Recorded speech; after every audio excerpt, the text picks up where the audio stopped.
Malformasi arteriovena atau AVM merupakan malformasi vaskular kongenital yang terjadi akibat perkembangan tidak sempurna pleksus vaskular primitif yang menimbulkan hubungan abnormal arteri vena tanpa kapiler di antaranya. Ada dua patofisiologi yang mendasari gejala klinis AVM.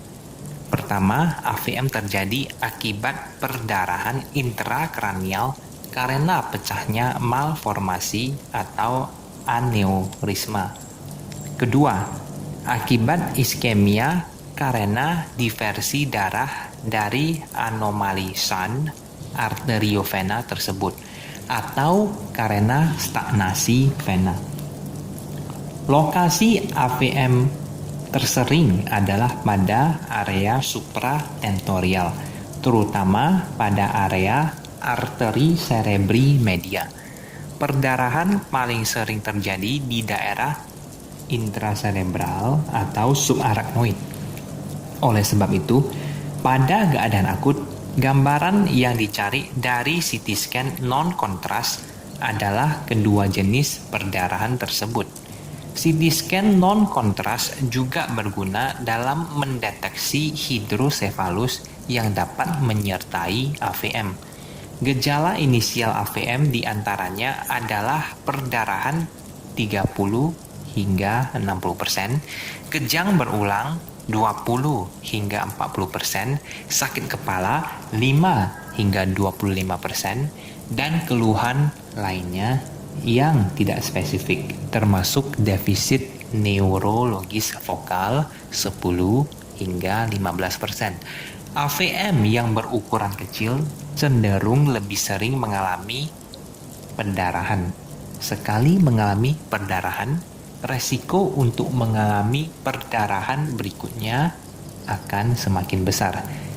Jika ada gambaran perdarahan intracerebral atau subarachnoid, langkah kita selanjutnya adalah meminta pemeriksaan CT scan kontras. Saat dilakukan CT scan kontras ini biasanya seringkali secara tidak sengaja ditemukan AVM sebagai penyebab perdarahan.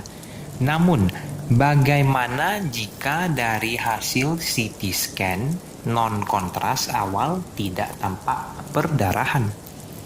Pada CT scan non-kontras sebenarnya sulit untuk mendeteksi AVM secara langsung karena AVM biasanya bersifat isoatenuasi relatif terhadap parenkim otak, sehingga sering kali terlewatkan.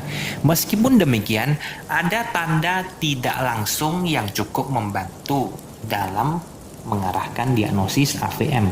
Tanda itu adalah irregularitas parenkim otak dan adanya kalsifikasi yang disebabkan oleh AVM.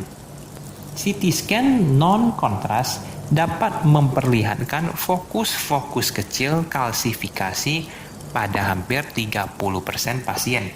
Namun, lagi-lagi AVM yang tampak sebagai massa terkalsifikasi dan massa vokal yang mengalami hiperatenuasi harus dibedakan dari massa terkalsifikasi lainnya seperti sklerosis tuberus, kista koloid, neoplasma, dan aneurisma. Untuk membedakannya, perlu pemeriksaan CT scan kontras atau MRI. CT scan kontras dapat memperlihatkan penyangatan vaskular yang bersifat serpiginosa. Hal ini merupakan karakteristik AVM. Alat diagnostik yang paling standar untuk AVM adalah angiografi substraksi digital atau DSA.